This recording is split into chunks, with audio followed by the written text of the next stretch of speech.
Bonjour Léonard Féasson, donc vous travaillez à Saint-Étienne. Tout à fait. Et vous travaillez dans quelle unité?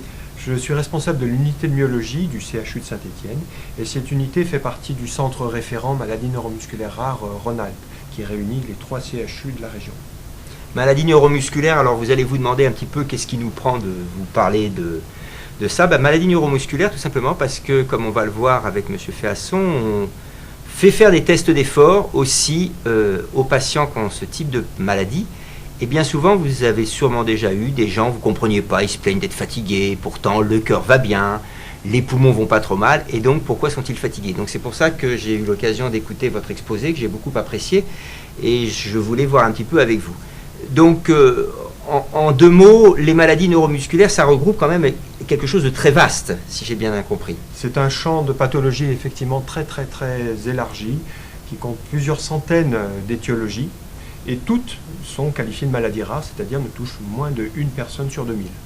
Et ce sont toutes des maladies génétiques?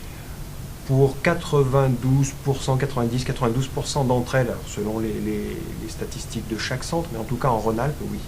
Et ces patients donc se plaignent tous toujours du même signe, c'est-à-dire d'une fatigabilité et d'une dyspnée, ou seulement d'une fatigabilité plutôt? Alors il faut distinguer les patients qui vont d'abord avoir un déficit moteur assez évident, et là qui nous oriente vers les classiques de la myopathie, et puis de ces fameux patients qui arrivent avec finalement assez peu de symptômes moteurs, de faiblesse localisée sur tel ou tel groupe musculaire, mais qui effectivement vont mettre en avant la fatigabilité à l'effort et parfois assortie de douleurs pendant l'effort.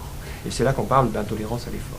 Alors, autre chose importante, si j'ai bien retenu ce que vous nous aviez présenté, ça ne concerne pas que les enfants. On peut très bien avoir à se poser la question de ce diagnostic chez un adulte. Effectivement, les myopathies, bien sûr, certaines sont très connues pour débuter dans l'enfance, voire à l'adolescence, mais il y a un certain nombre de myopathies qui débutent à l'âge adulte, adulte jeune, adulte un peu plus âgé, et parfois même assez tardivement. Quelques rares myopathies, certes, mais débutent vers 50, 60 ans. Alors, quelle est la place, selon vous, de l'épreuve d'effort? Est-ce qu'elle va être systématique? Est-ce qu'elle vient en première intention, en deuxième intention? Comment vous la situez dans ce genre de pathologie? Alors, l'épreuve d'effort en tant que telle, sur le cycle ergomètre, comme il est classique de voir dans le domaine de la cardiologie, est assez restreinte à cette intolérance à l'effort, justement. Si on n'a pas beaucoup d'arguments, de symptômes moteurs, on va dire, au sens propre du terme, alors effectivement, elle va trouver sa place pour faire la part des choses entre le patient qui est fatigué pour toute autre raison, de celui qui effectivement a un authentique trouble du métabolisme musculaire. Et ce sont vraiment ces étiologies des maladies à défaut de production énergétique qu'il va falloir essayer de dépister. Ça peut être un bon moyen de débrouillage. Alors, maintenant, je vais me placer dans l'autre sens. Donc, je suis cardiologue, j'ai un patient qui m'est adressé pour une fatigue et un essoufflement modéré à l'effort. Je lui fais son épreuve d'effort standard avec analyse des échanges gazeux. Il a une performance significativement diminuée, donc je peux penser qu'il n'y a pas qu'un déconditionnement, a priori, sauf les grands déconditionnements. Qu'est-ce qui doit m'alerter ou me faire dire c'est peut-être musculaire? Qu'est-ce qui doit me faire dire il faudrait coupler ça à une analyse de la cinétique de l'acide lactique? Qu'est-ce que vous nous conseilleriez? C'est là que c'est assez difficile, parce que c'est vrai que dans le diagnostic différentiel de ces myopathies, on se retrouve très souvent concerné dans cette situation-là. Et jusque-là, si l'on se contente de la cinétique de l'effort, avec la fréquence cardiaque, les échanges gazeux, il est assez difficile de le distinguer, ce myopathe. Donc c'est pour ça qu'on a souvent recours au minimum avec un dosage itératif, au moins du lactate, si ce n'est du pyruvate. Parfois on va aller chercher aussi le dosage de l'ammoniac. Mais finalement, rien qu'avec 2 ou 3 points de la cinétique lactate, déjà on arrive à dépister les choses et voir si effectivement, eh bien, pour faire très caricatural, la voie de la glycolyse n'est pas du tout utilisée, auquel cas on va penser aux glycogénoses, ou au contraire elle est surutilisée, trop précocement utilisée, où on a un lactate qui est déjà assez élevé dès le repos et qui va assez rapidement augmenter, et en tout cas augmenter dans une disproportion par rapport à la puissance affichée sur notre vélo. D'accord. Et est-ce qu'on regarde aussi, est-ce que c'est bon, donc supposons qu'on ne puisse pas faire un dosage de l'acide lactique à chaque palier, vous aviez dit 2 ou 3, donc on en fait un par exemple au tout début ou juste avant le début de l'effort, on en fait un au milieu, et par exemple, quand le patient commence à être essoufflé ou donner des signes de fatigue, un à la fin. Est-ce qu'il faut en faire un en récupération? Est-ce que c'est intéressant de...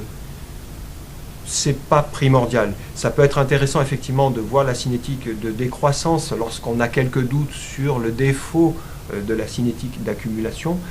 Après, ça reste de la finesse. Et de toute façon, lorsqu'on a vraiment un doute sur la production énergétique chez ce patient, alors on va recourir aux examens complémentaires dédiés aux muscles, à savoir très souvent la biopsie de muscle sur laquelle on va faire des dosages spécifiques des différentes voies métaboliques. Et la biopsie musculaire, on l'a fait dans tous les centres ou il y a quelques centres en France? Il y a des centres de référence, il y a des centres de compétences, c'est un peu comme les maladies rares cardiaques? Alors effectivement, la biopsie musculaire répond à des critères très précis de conditionnement du tissu musculaire et donc de son utilisation derrière. Donc c'est pour ça que finalement, elle ne peut être réalisée dans les bonnes conditions que dans les centres référents maladies neuromusculaires rares ou centres compétents associés à ces centres référents.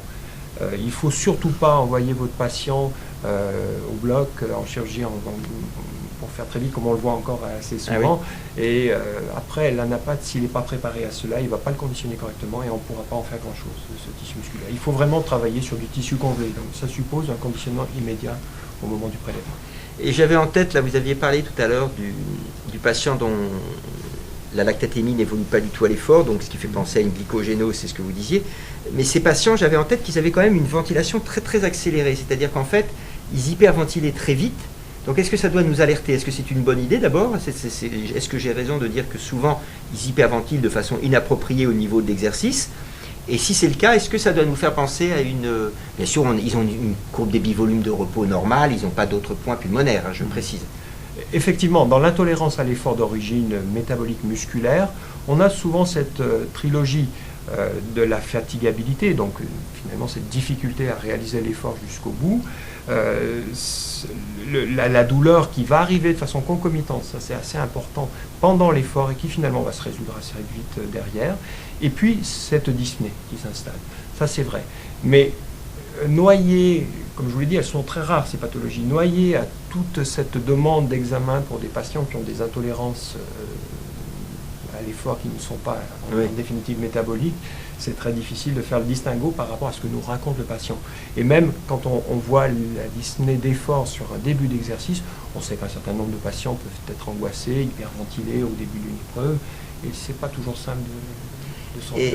Et enfin, donc j'ai un doute, je pense que j'ai fait un diagnostic formidable, parce que pour nous, cardiologues, c'est un diagnostic formidable de la myopathie.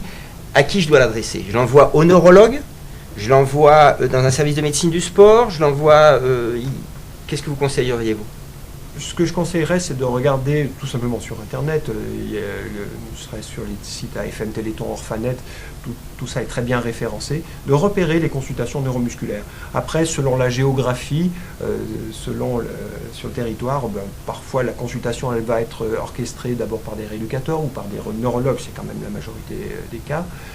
Parfois, ça peut être aussi dans un service de médecine du sport. Moi, je suis associé à une plateforme de médecine du sport, mais donc ça dépend ça dépend de l'organisation locale, de l'historique local, souvent. D'accord. Mais il y a des consultations dédiées et qui vous accueilleront très facilement. Bien, donc merci beaucoup pour cet exposé, cette interview qui a concerné une pathologie certes rare, mais à laquelle on doit penser quand on se retrouve devant ces patients qui présentent une fatigabilité, un essoufflement anormal à l'effort, qui ne sont pas des tirs au flanc avec un interrogatoire, si je peux me permettre l'expression. Donc on sent qu'il y a quelque chose derrière, c'est pas le cœur, c'est pas le poumon. Et à ce moment-là, il faut penser à demander à faire une épreuve d'effort avec analyse de la cinétique de l'acide lactique et l'orienter vers un centre de référence en se basant sur les données d'Internet. Merci beaucoup. Merci de votre invitation.